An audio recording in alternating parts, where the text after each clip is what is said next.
que, je m'explique, la façon, tout le monde l'a critiqué sur sa façon de se mettre à poil, juste avec un slip, et de faire le mongol dans un hôpital psychiatrique. Moi j'ai trouvé ça que finalement c'était une expérience.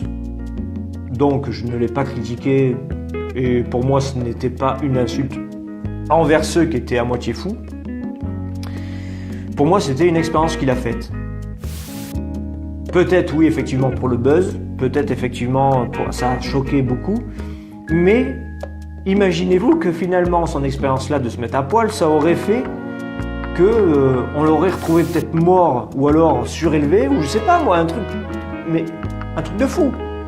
Et là on se serait dit mais attends, le mec en faisant le con, il a réussi à obtenir quelque chose de dingue. Donc il ne faut pas trop lui jeter la pierre quand il fait comme sa boîte. Il y a des trucs ridicules, je dis pas des trucs. La boîte où il y a le démon, c'est ridicule. Mais imaginez-vous que finalement cette boîte lui pète à la gueule, lui brûle le visage, qu'il se retrouve. Ou alors un truc énorme qui lui arrive. Voilà. On aurait dit, waouh, à faire ces conneries, il a quand même obtenu le fait qu'il a un bras coupé. Ou je sais pas, je dis des conneries, mais tu vois, vous voyez ce que je veux dire?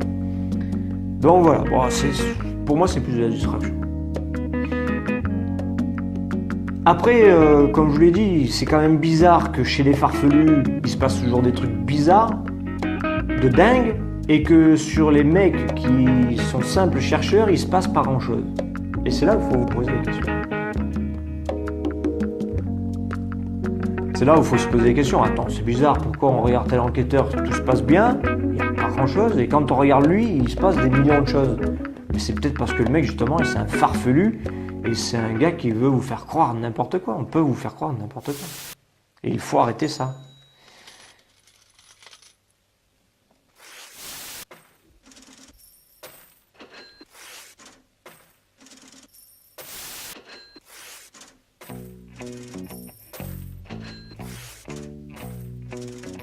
Bon voilà. Comme je le répète à chaque fois, dans tous mes lives, je radote. Je suis désolé pour ceux que ça fait chier, qu'ils trouvent ça, que c'est un peu chiant, mais c'est un radotant qu'on retient. Vous voyez. Et je pense que plus tard, que ce soit Fred, que ce soit moi-même, que ce soit Charlie Bull, on se souviendra de nous en disant c'était peut-être des chieurs, ces mecs-là, c'était peut-être des chieurs qui faisaient chier finalement des vendeurs de rêves, mais heureusement qu'ils étaient là parce que finalement, ils nous ont un petit peu éveillés sur le fait qu'on nous prenait pour des cons. Voilà, donc je ne regrette pas ce que je fais, je pense que Fred ne regrette pas ce qu'il fait, c'est d'ailleurs le pourquoi il est revenu, parce qu'il savait très bien en lui que c'était bien ce qu'il faisait, et puis donc il faut continuer. Et s'il peut y avoir plus de debunkers, attention, si vous voulez être debunker, ayez avant la connaissance du terrain et ayez la connaissance de tout le matériel utilisé par les enquêteurs. Pourquoi? Parce que sinon les debunks seront très difficiles à faire, parce que justement, un cas 2, il faut savoir comment il réagit avec un téléphone, quand il n'a pas de pile, etc., etc., etc. Si vous voyez des enquêteurs, et là on en a parlé avec SXZ aujourd'hui, si vous voyez des enquêteurs où leur REM-pod fait tic, tic, tic, tic, juste la petite première...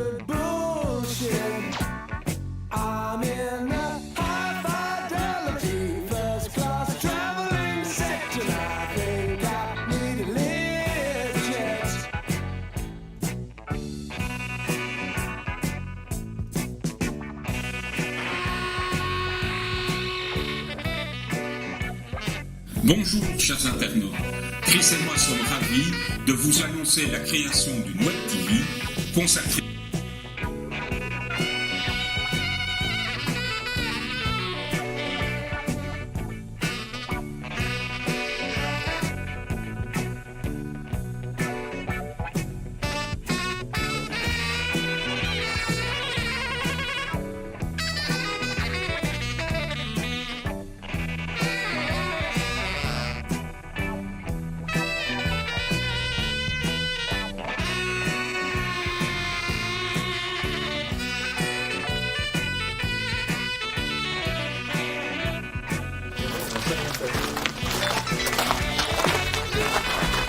C'est monsieur le maire de Château. Bonjour.